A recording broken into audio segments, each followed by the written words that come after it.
తిరిగి ఎలాంటి నేరాలు చేయాలంటే వణుకు పుట్టేట్టుగా చేస్తాం. వీళ్ళు ఆఫ్రికాలో కొన్ని నేర్చుకున్నారు, మూలాలు అక్కడి నుంచి స్టార్ట్ అవుతున్నాయి. ఆఫ్రికాలో నేర్చుకునింది ఇక్కడ ఆంధ్రప్రదేశ్లో అమలు చేయాలని కూడా చూస్తున్నారు. అది ఇక్కడ సాగదు. దీనికి కూడా రాజకీయ ముసుగు ఒడిదొడుక్కున్నారు. ఆ రాజకీయ ముసుగు దొడుక్కొని ఇలాంటి తప్పుడు పనులన్నీ చేసే పరిస్థితికి వచ్చారు. అందుకే నేను వార్నింగ్ ఇస్తున్నా, హెచ్చరిస్తున్నా, ఎలాంటి రాజీ ఉండదు. ఎవరైనా సరే టోటల్ ప్రక్షాళన చేయడం తప్ప ఇంకొకటి ఉండదని ప్రతి ఒక్కరికి హెచ్చరిస్తున్నా. ఈ రోజటి నుంచి దీనికి టెక్నాలజీ కూడా జోడిస్తున్నాం. ఇంతవరకు టెక్నాలజీ జోడించాం చాలా డిపార్ట్మెంట్లో. ఈ డిపార్ట్మెంట్లో ఇంకా పగడ్బందీగా చేయాల్సిన అవసరం ఉంది. అందుకే ఏపీ ఎక్సైజ్ సురక్ష యాప్, ఈ యాప్ని మీరు చూస్తే తొందరగా తీసుకొచ్చాం. దీంట్లో వినియోగదారుడు, విక్రయదారుడు అంటే షాప్ ఎవరైతే అమ్ముతారో అతను, అదే మాదిరిగా కన్జ్యూమర్ ఎవరైతే కొంటారో అతను, వాళ్ళిద్దరూ కూడా ఈ క్వాలిటీ చెక్ చేసే అవకాశం ఉంటుంది. అందులో నకిలీ మద్యం బాటిల్ని కనుక్కోవడానికి వీలుగా యాప్ డిజైన్ చేశాం. ఒక స్కానింగ్ చేయడం, వెరిఫై చేయడం, అక్కడి నుంచి హోలోగ్రామ్ ఉంటుంది, అందులో క్లియర్గా క్యూఆర్ కోడ్ కూడా ఉంటుంది, చూపించి డెమాన్స్ట్రేట్ చేస్తాం. అది స్కానింగ్ చేస్తే అక్కడి నుంచి నేరుగా batch number, brand name, ML size, MRP, ఎక్కడ తయారైంది, ఎప్పుడు తయారైంది, manufacture details, depot location, vendor location అన్నీ వచ్చేస్తాయి. దాన్ని చూసుకున్న తర్వాత ఇది నకిలీనా లేదా అని చూసుకొని వినియోగదారుడు కన్జ్యూమ్ చేసే పరిస్థితికి వస్తుంది. అదే సమయంలో నకిలీదారుడు కూడా ఎవరైనా వీళ్ళు వినియోగించే వాళ్ళు కూడా గుర్తుపెట్టుకోవాల్సింది, ఈ యాప్ని ఒకసారి స్కాన్ చేసిన తర్వాత అందులో వచ్చే డీటెయిల్స్ చూసుకున్నాక ఆ బాటిల్ పైన ఉండే డీటెయిల్స్ ఒకసారి చెక్ చేసుకుంటే సరిపోతుంది.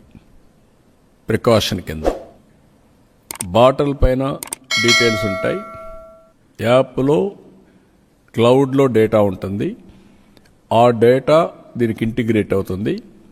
ఒక బాటిల్ ఒకేసారి వస్తుంది మ్యానుఫ్యాక్చరింగ్.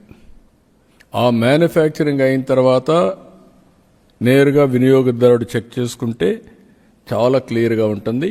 తెలుగు, ఇంగ్లీష్ 2 భాషల్లో వివరాలు ఉంటాయి. ఇక్కడ ఇద్దరికీ పెట్టాం.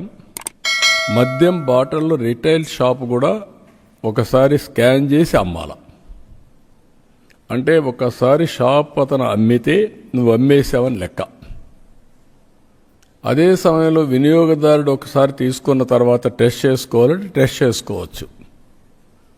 టెస్ట్ చేసుకున్న తర్వాత ఈ డీటెయిల్స్ అన్నీ వస్తాయి. అప్పుడు సేఫ్గా తాగే పరిస్థితి వస్తుంది. మూడోది, ఈ బాటిల్స్ ఆ షాపులో అమ్ముతారు కాబట్టి ఇప్పుడు బెల్ట్ షాపులు ఉండడానికి వీల్లేదు. ఇంకా ఎక్కడ అమ్ముతాడో అక్కడ జియో ట్యాగింగ్ అయిపోతుంది. ఈ షాపులో ఉండే మద్యం ఇంకెక్కడన్నా అమ్మితే ఆ జియో ట్యాగింగ్ వస్తుంది.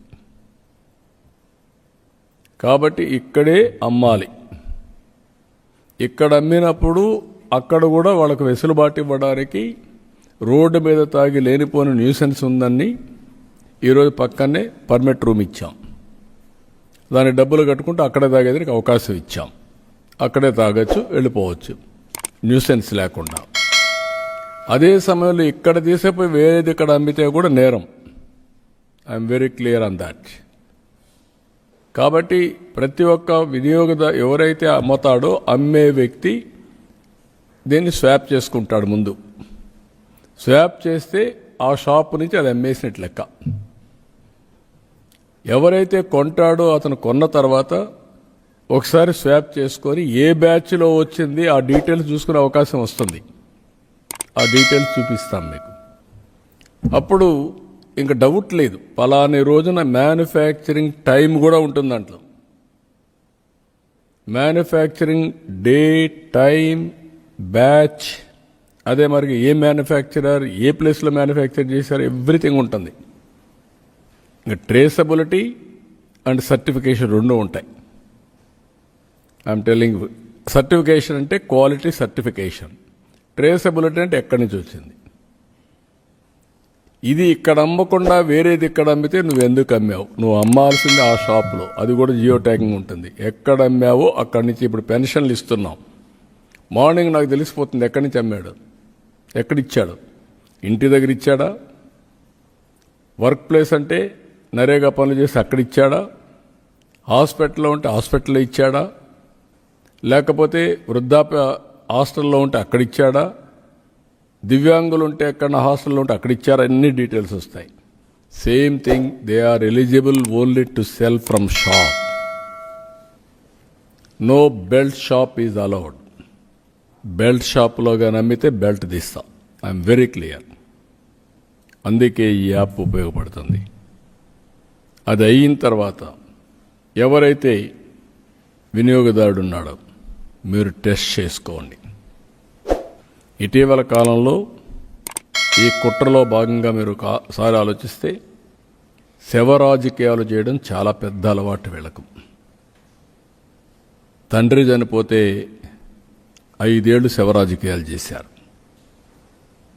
ఆ తర్వాత 30,000 మంది అనారోగ్యం పాలై నాసిరకం వస్తే కనికరం లేకుండా ప్రవర్తించారు.